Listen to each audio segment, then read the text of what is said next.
Welcome to Raji Murali vlogs channel. நம்ம இந்த பதிவில் பார்க்க போகிறோம் கருட புராணம். இதில் அடுத்தது பகுதி 15, தலைப்பு யமபுரியில் உபச்சாரம். அதை பற்றி சொல்ல போகிறேன். இதுக்கு முன்னாடி உள்ள பதிவுகள் நம்மளுடைய பிளேலிஸ்ட்டில் இருக்குது. முதல்ல இருந்து பாருங்கள், கருட புராணம் புரியும். மற்ற பதிவுகளையும் பாருங்கள், மற்றவங்களுக்கு ஷேர் பண்ணுங்கள். சிவபெருமான் திருவிளையாடல் போட்டிருக்கேன், திருப்பதி திருவிளையாடல் இருக்குது, 51 சக்தி பீடங்கள் இருக்குது, பாருங்கள்.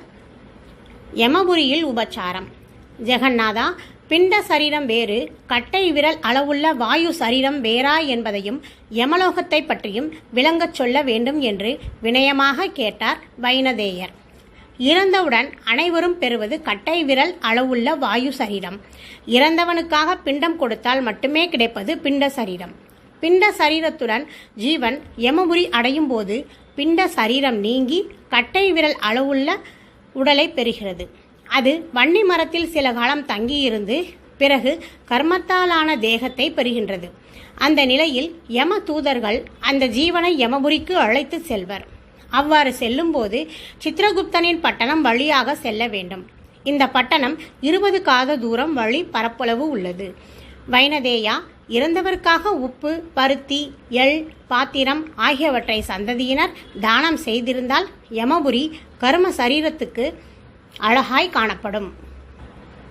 மடிந்தவருக்காக கோதுமை, கடலை, எள், கொள்ளு, மொச்சை, துவரை, பயறு முதலான 7 வகை தானியங்களை பாத்திரங்களோடு வம்சாவளியினர் தானம் செய்திருந்தால் சதா காலமும் யமனின் அருகிலேயே இருக்கும் தர்மத்வஜன் என்பவன் திருப்தியடைந்து அந்த ஜீவனை பற்றி நல்ல விதமாக யமனிடம் எடுத்துரைப்பான். பாவிகள் கண்களுக்கு பயங்கரமாக சிவப்பேறிய பச்சை நிற கண்களோடு தென்படும் யமன் புண்ணியசாலிகளுக்கு கம்பீரமானவனாக தெரிவான். புண்ணிய ஜீவன் சூரிய மண்டல வழியில் சத்தியலோகத்துக்கு செல்லும் வரை யமன் கூட வந்து வழி அனுப்புவான்.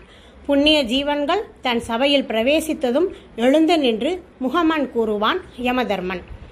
யம கிங்கரர்களும் இரு மருங்கிலும் நின்று வரவேற்பர். இதில் அதிக புண்ணியசாலி சொர்க்கம் சென்று விடுவான். நரகத்தில் உழல்பவனுக்கு சீக்கிரத்தில் மானிட பிறவி வாய்க்காது. பாவ புண்ணியம் இரண்டும் கலந்து செய்தவர்களுக்கு செய்த விகிதாச்சாரப்படி ஜென்மம் வாய்க்கிறது. அறிவு, அழகு, செல்வம், புகழ், ஆரோக்கியம் இவை ஒவ்வொன்றும் ஒவ்வொரு வகை புண்ணியத்தினால் அமைகிறது. அங்கஹீனமின்றி பிறப்பது புண்ணிய பலனே. ஓகே ஃப்ரெண்ட்ஸ், இந்த பதிவு பிடிச்சிருந்தா லைக் பண்ணுங்கள், கமெண்ட் பண்ணுங்கள், மற்றவங்களுக்கு ஷேர் பண்ணுங்கள், தெரிஞ்சுக்கட்டும். அடுத்த தலைப்பு சிசுவதை காரணம் மற்றும் தண்டனை. அதை பற்றி சொல்ல போகிறேன். Thank you friends.